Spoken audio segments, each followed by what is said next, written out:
Study IQ के learning platform पे आप सबका स्वागत है। आज के लेक्चर में हम लोग हरियाणा के अक्टूबर 2021 के करंट अफेयर्स का सेकेंड पार्ट कवर करेंगे। मेरा नाम रवनीत कौर है। इसको शुरू करने से पहले हम 1 से लेके 31 अक्टूबर तक जो भी इम्पोर्टेंट डेज थे उसके बारे में देख लेते हैं। 2 अक्टूबर को गांधी जयंती तो मनाई जाती है। इसके अलावा एक इंटरनेशनल डे होता है, international day of non violence. इसको भी हम सेलिब्रेट करते हैं। अगर बात की जाए 4 अक्टूबर की, तो वर्ल्ड एनिमल वेलफेयर डे के रूप में 4 अक्टूबर मनाया जाता है। 5 अक्टूबर को आपका वर्ल्ड टीचर्स डे होता है। नेशनल टीचर्स डे तो सितंबर में होता है, लेकिन 5 अक्टूबर को वर्ल्ड लेवल का टीचर्स डे होता है। 7 अक्टूबर को हम लोग वर्ल्ड कॉटन डे जो है उसे सेलिब्रेट करते हैं, ताकि लोगों को कॉटन की इंपॉर्टेंस के बारे में जो है वो बताया जा सके।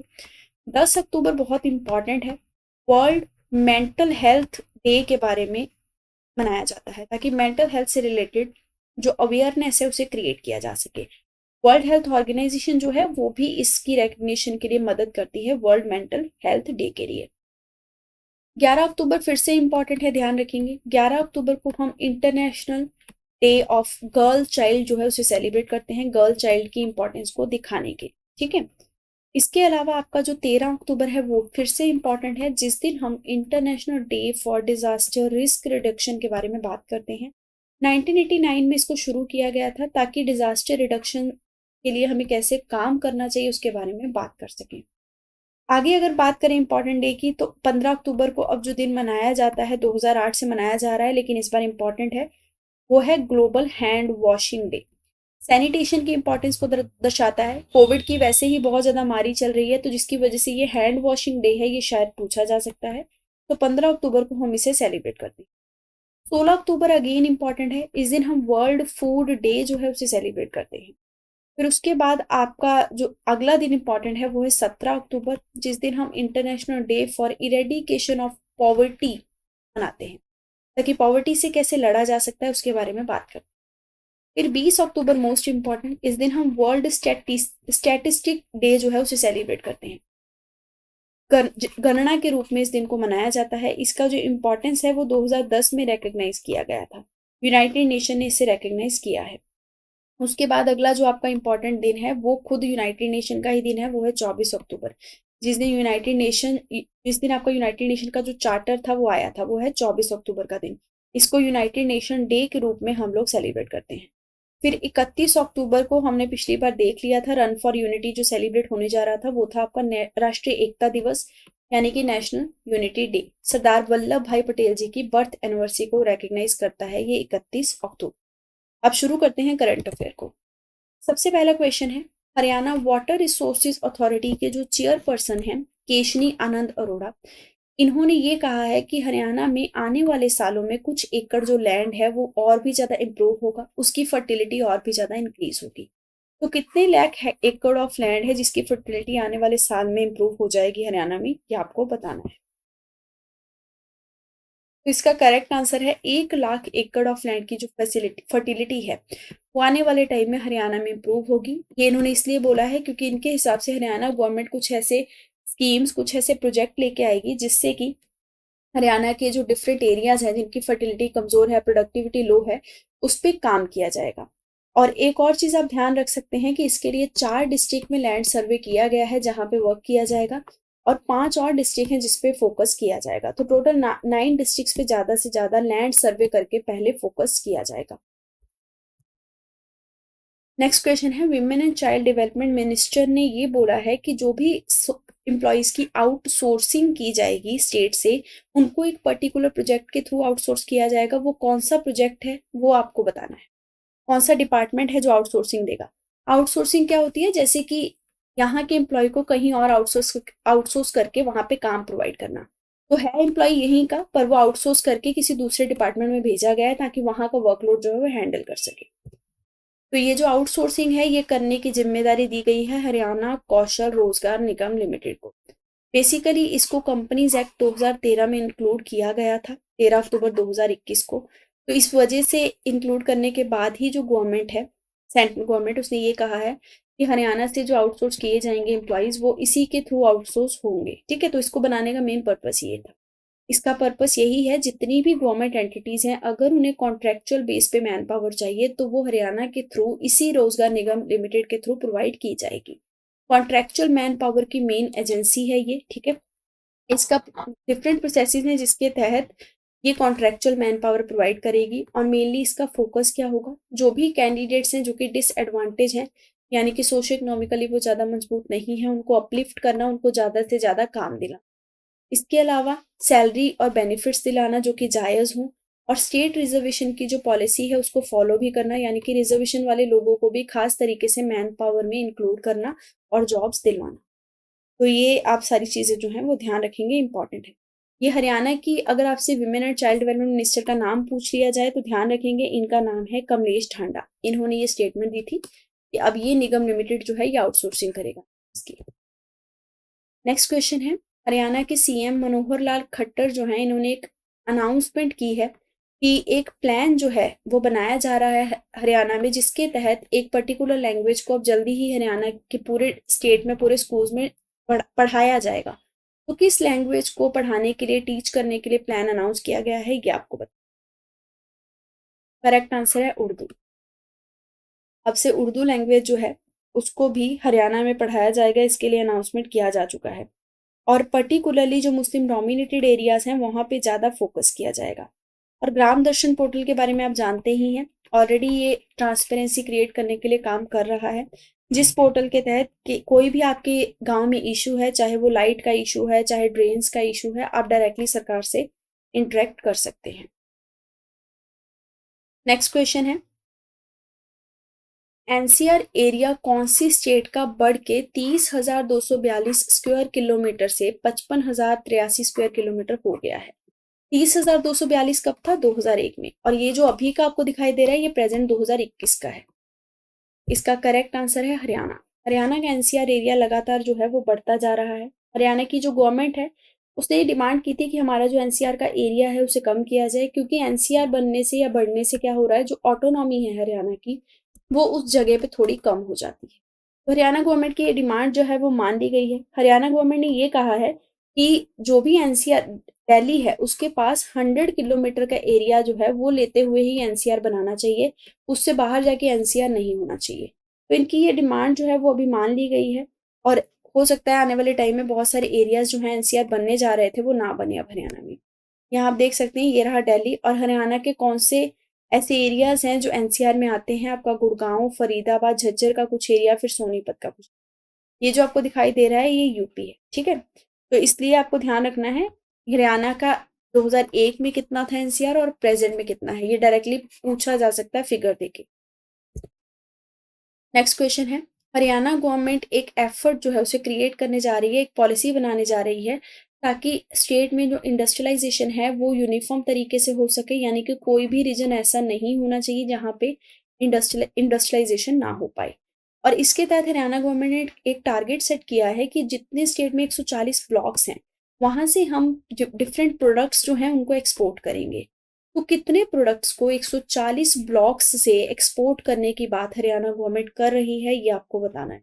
इसका करेक्ट आंसर है 140, यानी कि जितने ब्लॉक्स हैं उतने ही प्रोडक्ट्स जो हैं वो एक्सपोर्ट किए जाएंगे। आप इसको 1 ब्लॉक 1 प्रोडक्ट इस तौर पे भी देख सकते हैं, ये हरियाणा गवर्नमेंट का इनिशिएटिव है। इसके अलावा इसी 1 ब्लॉक 1 प्रोडक्ट जो स्कीम है, इसका जो नाम है, इनिशिएटिव है, उसका नाम है हरियाणा पद्मा इनिशिएटिव। अगर क्वेश्चन ऐसे आ जाए कि हरियाणा पद्मा इनिशिएटिव किस चीज़ के लिए है, तो ये 1 ब्लॉक 1 प्रोडक्ट को इंक्रीज करने के लिए और हरियाणा की हर जगह पे इंडस्ट्रियलाइजेशन को लेके जाने के लिए। इसके लिए कौन सा डिपार्टमेंट एक्टिव है, micro small and medium enterprises का जो डिपार्टमेंट है वो ज़्यादा बड़े पैमाने पे इस पे काम कर रहा है, ठीक है। तो जल्द ही गवर्नमेंट जो है वो 1 ब्लॉक 1 प्रोडक्ट को, यानी कि हरियाणा के पद्मा इनिशिएटिव को इंक्रीज करने के लिए और भी ज़्यादा काम करेगी और लोगों में जो अवेयरनेस है उसे क्रिएट करेगी। नेक्स्ट क्वेश्चन है, ऐसी कौन सी स्टेट गवर्नमेंट है जिसने कि गवर्नमेंट एम्प्लॉयज को पॉलिटिक्स और इलेक्शंस में पार्टिसिपेट करने से बैन कर दिया है। तो डायग्राम से आपको क्लियर हो गया होगा, आंसर है हरियाणा गवर्नमेंट। ये डिसीजन हरियाणा गवर्नमेंट के द्वारा लिया गया है, जिसको बहुत सारे ओपोनेंट जो हैं वो क्रिटिसाइज कर रहे हैं, ठीक है, इसलिए ये न्यूज में था।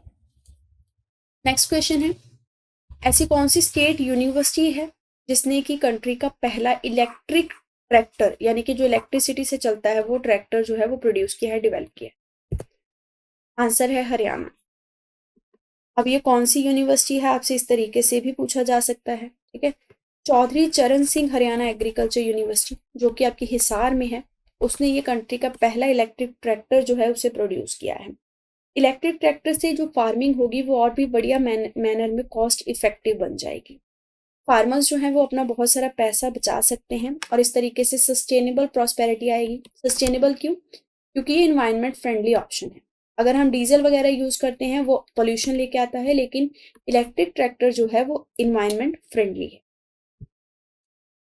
नेक्स्ट क्वेश्चन है, हरियाणा की जो स्टेट गवर्नमेंट है वो हर एक तरीके से अपने डिफरेंट पॉसिबल एफर्ट लगा रही है ताकि हरियाणा के जो यूथ है उसको इंस्पायर किया जा सके और उनको दिखाया जा सके कि किस तरीके से वो हरियाणा की इकोनॉमी में हॉलिस्टिक डेवलपमेंट में अपना कॉन्ट्रीब्यूशन दे सकते हैं।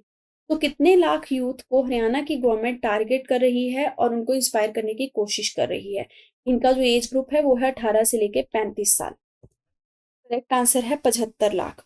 जो 75 लाख हरियाणा का यूथ है, सरकार डिफरेंट एफर्ट्स, डिफरेंट स्कीम्स लेके आ रही है जिसके तहत यूथ को इनकरेज किया जा रहा है ताकि वो अपना कंट्रीब्यूशन दे पाए। एक और चीज ध्यान रखेंगे, इंपॉर्टेंट है, हरियाणा पहला स्टेट है पूरे कंट्री का जिसने कि ओलंपिक्स में जितने भी लोग सिलेक्ट हुए थे, जितने प्लेयर सिलेक्ट हुए थे, उसमें हर एक प्लेयर को 5 लाख रुपए दिए गए थे। इसके अलावा कैश रिवॉर्ड भी दिए गए जिन्होंने फर्स्ट, सेकेंड और थर्ड पोजीशन अटेन की। तो 5 लाख रुपए ओलंपिक प्लेयर्स को दिए गए हैं हर एक प्लेयर को, ये आपको ध्यान रखना है, ठीक है। इससे इंकरेजमेंट पता लगता है, अगर ऐसे स्पोर्ट्स में दिया जा रहा है पैसा, सरकार हेल्प कर रही है, तो जो यूथ है उसको और इंकरेजमेंट मिलेगा कि वो चाहे इंडस्ट्रीज हो, चाहे एग्रीकल्चर हो, चाहे स्पोर्ट्स हो, किसी भी एक्टिविटी में पार्टिसिपेट करके अच्छे तरीके से अपना योगदान जो है वो हरियाणा की ग्रोथ में दे सकता है। नेक्स्ट क्वेश्चन है, प्राइम मिनिस्टर के द्वारा इन्फोसिस फाउंडेशन विश्राम सदन एक नेशनल कैंसर इंस्टीट्यूट में इनॉग्रेट किया गया, ये कहाँ पे लोकेटेड है ये आपको इसका करेक्ट आंसर है आपका झज्जर। झज्जर में इसका इनॉग्रेशन जो है वो किया गया, ठीक है। तो क्वेश्चन ऐसे सीधा पूछा जा सकता है, नेशनल कैंसर इंस्टीट्यूट हरियाणा में कहाँ है? तो झज्जर में है, जहाँ पे अब ये खोला गया। इसके अलावा ध्यान रख सकते हैं कि इसका जो मेन फोकस है वो है वैक्सीन को और भी ज्यादा लोगों तक लेके जाना, यानी कि कोविड से लड़ना। लगभग 100 करोड़ वैक्सीन की डोजेस काफी टाइम पहले कंप्लीट हो चुकी थी और अब इंडिया का ये टारगेट है कि आने वाले 100 ईयर्स में इंडिया के पास डिफरेंट वैक्सीन का स्टॉक या फिर ग्रोथ इतनी होनी चाहिए कि कोई भी बीमारी से इंडिया लड़ने के लिए तैयार रहे। क्योंकि पैंडेमिक का नहीं बोल सकते, म्यूटेट होता रहे, कुछ भी होता रहे, तो हमेशा गवर्नमेंट उसके लिए अब तैयार रहना चाहती है। नेक्स्ट क्वेश्चन है, हरियाणा ने फ्री ऑफ कॉस्ट एजुकेशन बच्चों के लिए अनाउंस की है जिनकी फैमिली इनकम जो है वो 1.8 लाख पर एनम से नीचे है। ये कौन सी स्कीम के तहत है? तो आप यहाँ डायग्राम में देख चुके होंगे, परिवार पहचान पत्र योजना के तहत इसको लॉन्च किया गया है। अगर बात की जाए परिवार पहचान पत्र योजना के बारे में, तो इसका जो प्राइमरी ऑब्जेक्टिव है वो है ऑथेंटिक, वेरीफाइड और रिलायबल डाटा देना हर एक फैमिलीज का हरियाणा में।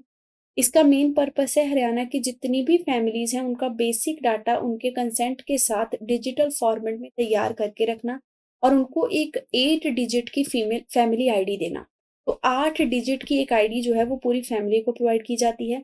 फैमिली आईडी जो है वो birth, death, marriage record in सब के साथ लिंक की जाती है, यानी कि आपकी आईडी के साथ आप इन सारे डॉक्यूमेंट को एक्सेस कर सकते हैं और सरकार के पास भी इनका एक्सेस बना रहता है। अगर आपको कोई स्कीम चाहिए तो आपकी फैमिली की इनकम देखने के लिए सरकार को अब आपसे एविडेंस लेने की ज़रूरत नहीं पड़ेगी। आप ये आईडी प्रोवाइड कर दीजिए। आप कोई स्कॉलरशिप लेना चाहते हैं, सब्सिडी लेना चाहते हैं, पेंशन लेना चाहते हैं, सरकार उस हिसाब से देख लेगी कि आपकी फैमिली की इनकम इतने से कम है तो आप इसके लिए एलिजिबल है। तो ये जो पहचान पत्र योजना है ये डिफरेंट स्कीम के एक्सेस को और भी ज़्यादा ईजी बनाता है, ठीक है। फैमिली आईडी डाटाबेस जो है वो ऑटोमेटिक तरीके से बेनिफिशियरीज को सिलेक्ट करेगा जो भी स्कीम के तहत एलिजिबल हैं और इससे जो घोस्ट बेनिफिशियरी हैं, यानी कि जो गलत तरीके से फायदा लेते हैं और एलिजिबल नहीं है, वो भी एलिमिनेट हो जाएंगे। तो परिवार पहचान पत्र योजना अगर पूछा जाए किसकी है तो हरियाणा गवर्नमेंट की है। 8 डिजिट की फैमिली आईडी जो है वो आपको प्रोवाइड की जाती है इसके तहत। नेक्स्ट क्वेश्चन है, हरियाणा में एक स्कीम है मुख्यमंत्री अंत्योदय परिवार उत्थान। इसके तहत हरियाणा गवर्नमेंट ने एक प्लान निकाला है जिसके अंडर जो 1 लाख फैमिलीज हैं उनकी इनकम को बढ़ा दिया जाएगा। तो बढ़ा के उनकी इनकम अब कितने लाख की जाएगी उसके लिए प्रेपरेशन चल रही है, ये आपको बता। आंसर है अब इनकी इनकम बढ़ा के 1.80 लाख कर दी जाएगी पर फैमिली, ये सालाना इनकम है। बात की जाए अगर मुख्यमंत्री अंत्योदय परिवार उत्थान योजना की, तो ये हरियाणा सरकार की जो पहल है वो सबसे गरीब परिवारों के लिए है।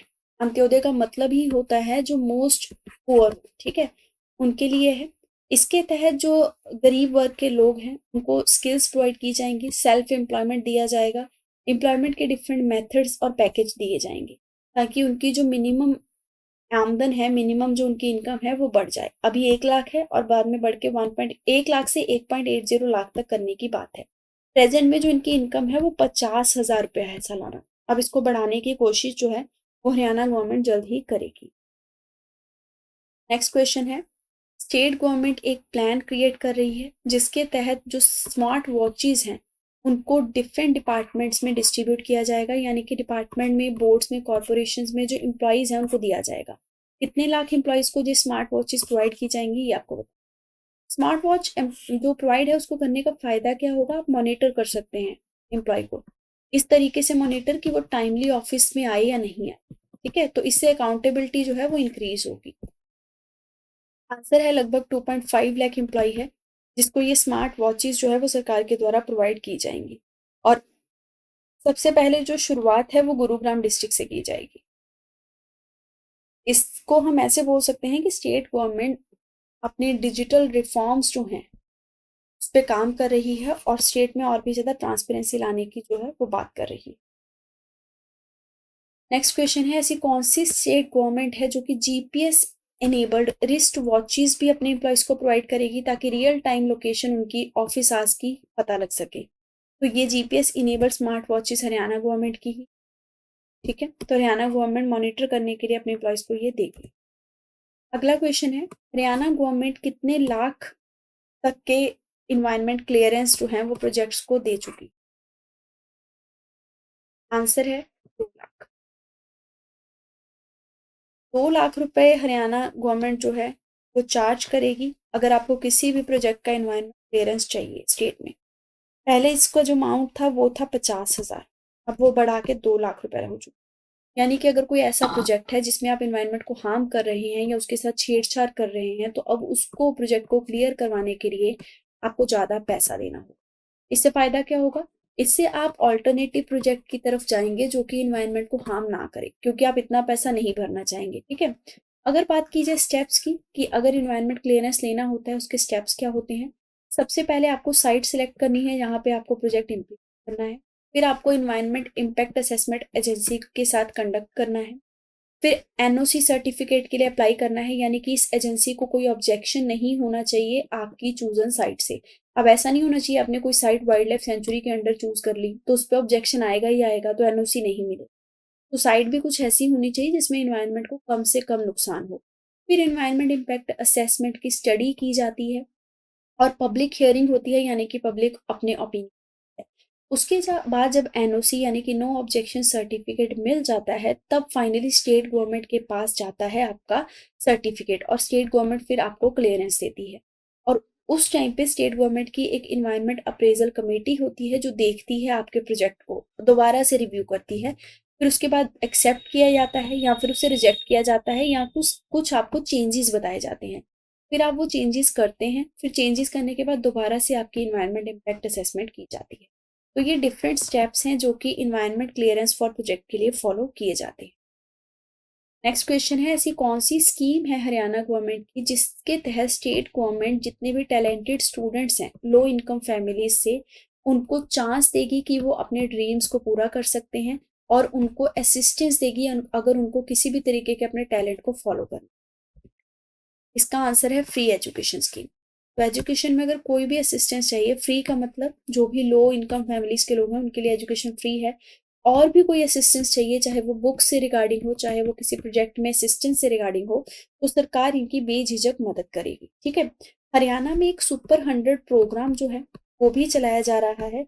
इस सुपर 100 प्रोग्राम के तहत टॉप 100 स्टूडेंट्स जो हैं उनको लो इनकम फैमिली से सिलेक्ट किया जाता है। फिर सरकार उनको डिफरेंट चांस देती है, अलग अलग तरीके की अपॉर्चुनिटीज देती है कि वो अपने ड्रीम्स को और अपनी पर्सनैलिटीज को और भी ज़्यादा ग्रो कर सकें। ठीक है।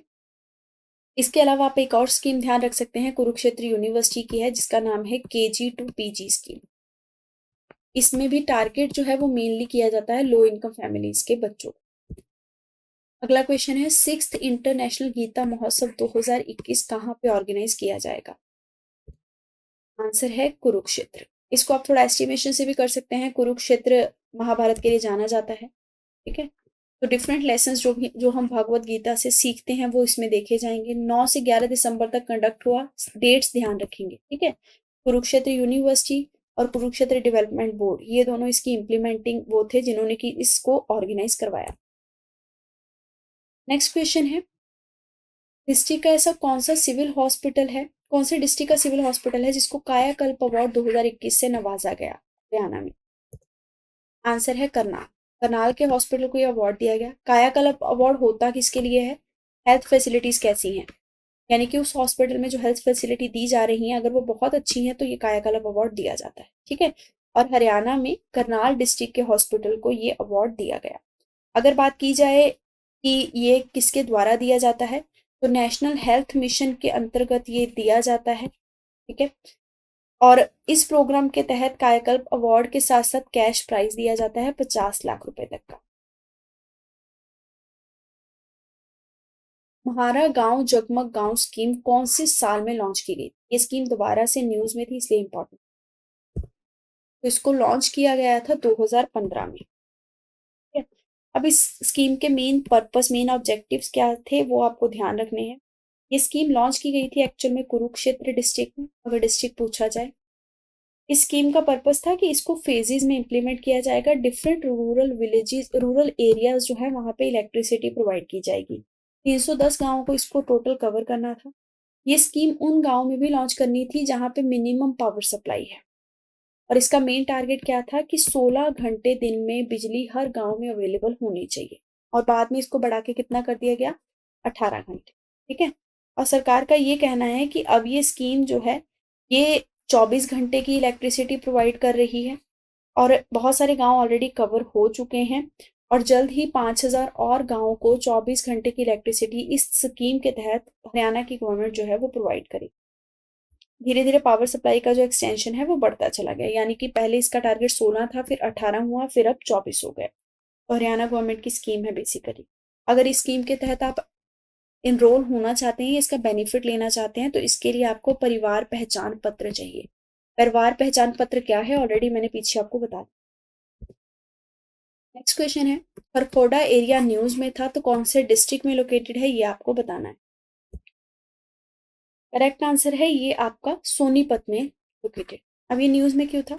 खरखोड़ा एरिया जो है सोनीपत डिस्ट्रिक्ट का, वहां पे वाटर लॉगिंग की प्रॉब्लम देखी जा रही है, वाटर लॉगिंग। ठीक है। तो इस वाटर लॉगिंग की प्रॉब्लम को देखते हुए यहाँ के 20 गांवों के जो लोग हैं आसपास के, वो सीधा ही सीएम के पास गए थे। उन्होंने अपनी प्रॉब्लम के बारे में बात करी और जो सीएम है उन्होंने ये बोला कि इसके लिए जल्द ही काम किया जाएगा और इरिगेशन की जो टेक्निक्स है उनको बदला जाएगा, यानी कि माइक्रो इरिगेशन की तरफ ज्यादा फोकस किया जाएगा। इसलिए आपका ये न्यूज में था।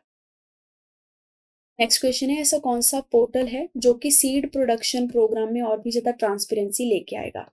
मतलब अगर आपको बेटर क्वालिटी के सर्टिफाइड सीड्स चाहिए और प्राइवेट सीड प्रोड्यूसिंग एजेंसी से आप वो सीड खरीद रहे हैं, तो उनकी वो क्वालिटी वैसी है या नहीं है, वो उसी तरीके से बने हैं या नहीं है, इसके लिए एक ट्रांसपेरेंसी रहेगी पोर्टल के थ्रू। कौन सा पोर्टल है जो इस पे काम करेगा ये आपको? आंसर है उत्तम बीज पोर्टल। उत्तम बीज पोर्टल के तहत क्या है, जितने भी फार्मर्स हैं अगर उनको क्वालिटी सीड्स चाहिए तो वो पोर्टल के थ्रू परचेज कर सकते हैं। पोर्टल पे सारे सर्टिफाइड सीड्स मिलेंगे बेटर क्वालिटी के।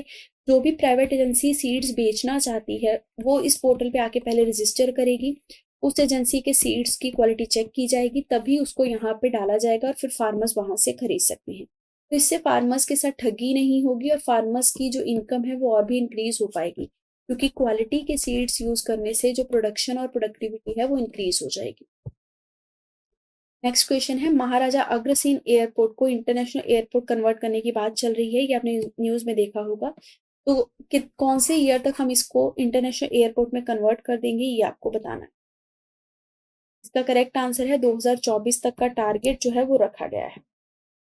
ये बेसिकली पहले हिसार एयरपोर्ट था, हिसार एयरपोर्ट भी इसका नाम है, ठीक है। और ये पहला DGCA लाइसेंस्ड पब्लिक एयरपोर्ट है हरियाणा का, ठीक है, पहला लाइसेंस्ड एयरपोर्ट है। अगर बात की जाए टारगेट की तो 2024 है और डेट है 30 मार्च। इसका नाम बदल के, हिसार एयरपोर्ट का नाम बदल के ही महाराजा अग्रसेन एयरपोर्ट रखा गया है, ये भी आप ध्यान रख सकते हैं। नेक्स्ट क्वेश्चन है, इंटरनेशनल वैश्य महासम्मेलन कौन सी जगह पे हेल्ड किया गया? इसका आंसर है न्यू दिल्ली। तो न्यू दिल्ली में ये वैश्य महासम्मेलन जो है इसे कंडक्ट किया गया। इसमें जो वैश्य कम्युनिटी है उसकी जो भी कंट्रीब्यूशन है, वैश्य कम्युनिटी में आपने अगर हिस्ट्री पढ़ी होगी, आपके जो आर्टिजन्स हैं, फार्मर्स हैं, वो सब आते हैं, ठीक है। तो वैश्य फेडरेशन जो है उसने इसको ऑर्गेनाइज करवाया और इसमें वैश्य जो आपकी कम्युनिटी है उसका क्या कंट्रीब्यूशन है उसके बारे में बात की गई। और ये भी बताया गया कि किस तरीके से इनकी जो अपलिफ्टमेंट है वैश्य कम्युनिटी की, वो अंडर प्रिविलेज्ड लोगों को बेनिफिट दे सकती है और हमारी कंट्री में और हमारे स्टेट में हॉलिस्टिक ग्रोथ जो है वो क्रिएट कर सकती है।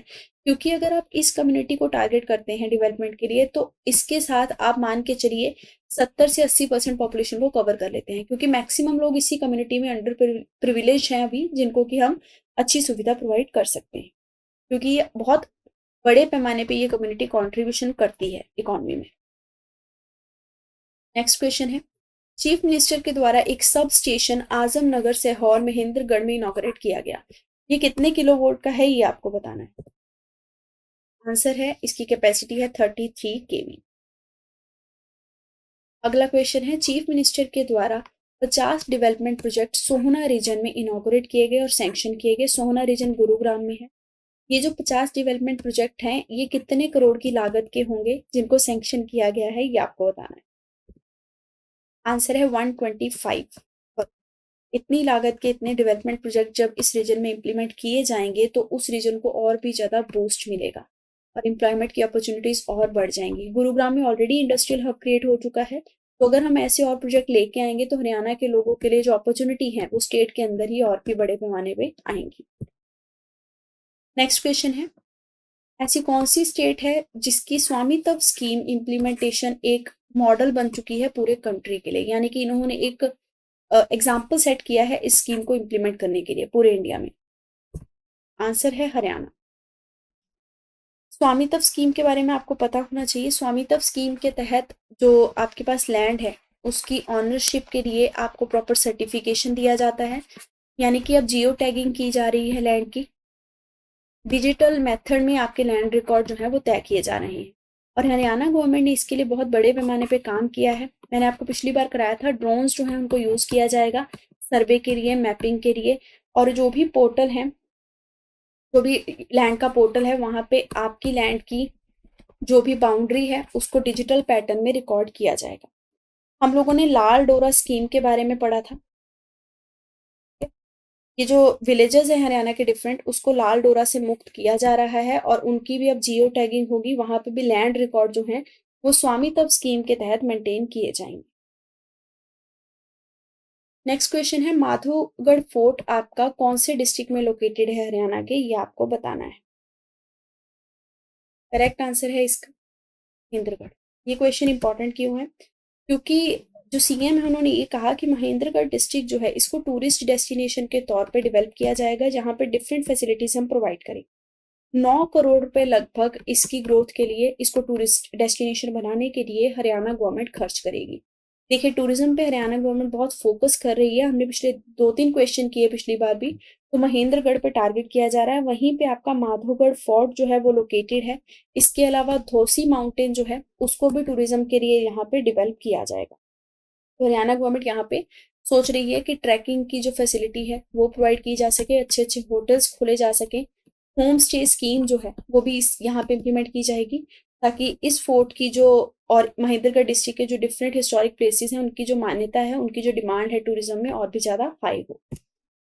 अगला क्वेश्चन है, 5th national women boxing competition boxing federation of India के द्वारा कौन सी जगह पे ऑर्गेनाइज किया जा रहा है। आंसर है हिसार। तो अगर क्वेश्चन ऐसे आ जाए कि हिसार में जो national women boxing competition organise हो रहा है कौन से नंबर का है, तो ये 5वां है।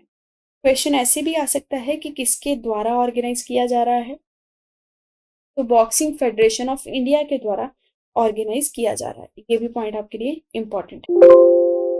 नेक्स्ट क्वेश्चन है, एक डिसीज है जिसका नाम है स्टेम रोट।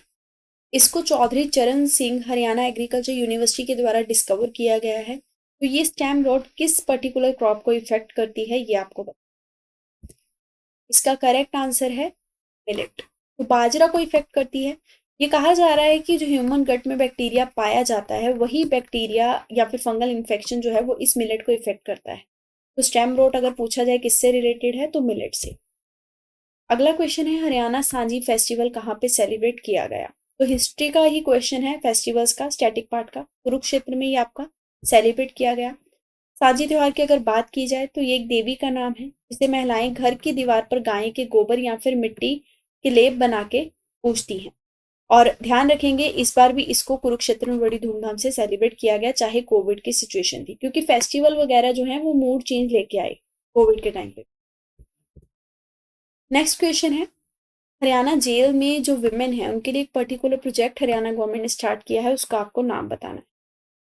इसका करेक्ट आंसर है शक्ति, जिसके तहत जो जेल में रहने वाली विमेन है उनको कैसे उनका रिफॉर्मेशन किया जा सकता है और उनको डिफरेंट टेक्निक्स कैसे सिखाई जा सकती हैं जिसके तहत वो इकोनॉमी में भी कंट्रीब्यूट कर सकती हैं और सेल्फ मेड जो है अपना करियर बना सकती हैं आगे चल के। तो उनको रिफॉर्मेशन के लिए ये शक्ति प्रोजेक्ट हरियाणा गवर्नमेंट ने चलाया है।